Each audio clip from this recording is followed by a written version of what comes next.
What's up guys, my name is Ace, and today we're going to be having a deep look at the C58 Assault Rifle that was added to Warzone with Season 4, and I just wanted to go over all of the base stats, how this performs, my opinion on it, as well as what I consider to be the best setup for Warzone.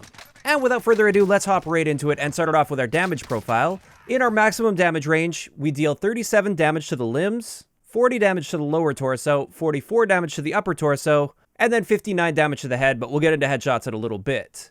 So we're dealing a fairly comparable damage to both of the AK-47s in this game, and our rate of fire on this is 555 rounds per minute, which is quite slow for an assault rifle. Now what this means is if we land at least 4 upper torso shots, we will kill a fully plated enemy in just 6 bullets, and this will give us a time to kill potential of 541 milliseconds. And this is actually a very competitive time to kill for an assault rifle. Now if we don't manage to hit those 4 upper torso shots and we're just hitting legs and stomach, our time to kill is going to be 649 milliseconds, which is now not amazing. It definitely doesn't stand out at all when it comes to this time to kill potential, at least up close. So we can already see that this gun definitely has some potential when it comes to raw power.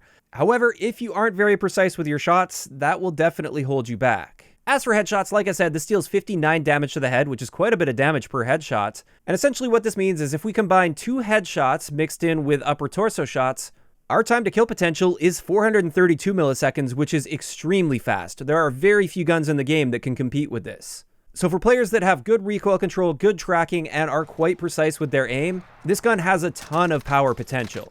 Having said that though, the rate of fire is quite slow, so therefore this gun isn't very forgiving for any missed shots compared to a high fire rate weapon. And then also, with the way that the body multipliers work, if you're not able to consistently hit those upper torso shots, you are going to end up being beat out in time to kill by many of the other guns out there. Now, moving on to our range value, this is 24 meters based on my testing. And keep in mind, everything I've talked about so far is within the maximum damage range, so within 24 meters. However, beyond 24 meters, this gun is going to be a pretty consistent 7-shot kill. All you have to do is hit at least 4 of your shots anywhere in the torso, so that includes stomach or chest, and you'll get a 7-shot kill with that 649 millisecond time to kill. And that's actually a very competitive time to kill for longer ranges. This thing is quite effective at long ranges, and it's also quite a bit more forgiving in those longer ranges because it's pretty easy to hit somewhere in the torso compared to hitting limbs. As for a bullet velocity, this is a little bit better than average for Cold War assault rifles at least, at 625 meters per second. And then let's have a look at our recoil, because this is quite important with a gun like this. And it turns out there's not a whole lot of recoil with this. It kicks pretty much straight up. There is a little bit of a curve to it, but this is really easy to compensate for. There's also a small amount of side-to-side bounce. But if you compare this with like the Cold War AK-47, for instance, which deals a similar amount of damage, this is definitely easier to control. It doesn't have that big jump after the first shot or two. It's a pretty consistent recoil pattern that is very easy to control. Now, taking a look at a big downside with this weapon, or at least at first I thought it was a downside when I first unlocked it and started leveling it up, this is its base magazine capacity. It's only 25 rounds. That's not a very good magazine capacity, but it turns out you can bump this all the way up to 55 rounds in Warzone, which is a great magazine capacity, especially considering this slow fire rate. So overall, when it comes to my initial thoughts and impressions on this gun within the context of Warzone, I think it's definitely a solid choice. I don't think this is incredibly overpowered or anything. I actually think it fits into the meta fairly nicely in its current state. It definitely rewards people that have that extra bit of precision and are able to consistently track targets. And while it doesn't quite have the same time to kill potential as the Cold War AK-47, since that does have a slightly faster fire rate, this gun is much easier to control, and therefore I consider it to be a much better option at longer ranges. So with that, now let's move into the best attachment combination that you can use in Warzone with the C58, in my opinion. Keep in mind you could make some adjustments here or there, but I did test a couple different builds. Initially, I tested this build here with the Agency Suppressor, the Task Force Barrel, the Axial Arms 3X Optic, the Airborne Elastic Wrap, and the standard 55-round mag. And this is an awesome setup for a more long-range assault rifle build. However, what I found with this is the aim-down sight time was quite slow, and this was primarily due to that Agency Suppressor. The aim-down sight time on this build turned out to be about 410 milliseconds, which is very, very slow, and even for long ranges, that's a little too slow for my liking.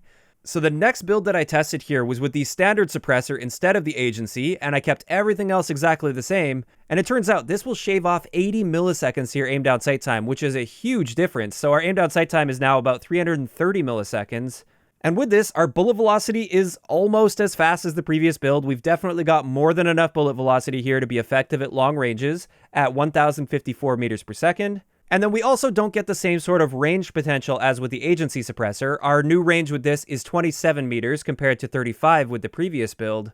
However, if you guys are paying attention, this range drop-off point doesn't matter a whole lot, because once you start stretching the range out, the odds of you hitting those upper torso shots would diminish anyway, and therefore you're generally still going to be getting a 7-shot kill regardless of this range drop-off point. As long as you're hitting consistent torso shots, this will always be a 7-shot kill, and it'll give you a solid enough time to kill potential for long ranges. So that's why this is my preferred build with this. You might be wondering why I'm not using a grip attachment. I just found with the new version of the Task Force barrel, this reduces recoil so much that you don't even need a grip attachment. This thing is super accurate as it is. And therefore, for me at least, as a long range build that I would likely pair with an SMG, this is just perfect. As for close ranges, I do feel like this gun is held back a bit too much when it comes to rate of fire for close range fights, and therefore this isn't the type of gun I personally would recommend pairing with a sniper rifle. Some people might want to try it, and it would be usable. I just don't think it would be like your best bet as a gun to be combining with a sniper rifle. But yeah, those are the stats. There's my best class setup and my opinions of this gun. Now I'd like to hear from you guys in the comment section below. Based on what we've seen so far about the C58, what are you thinking about this gun in Warzone? Do you really like this gun? Do you hate it? Do you think it's balanced or maybe overpowered? Just let me know those thoughts down below. If you enjoyed the video, a like rating is always appreciated. And don't forget to subscribe for more if you haven't already. I'll talk to you guys next time.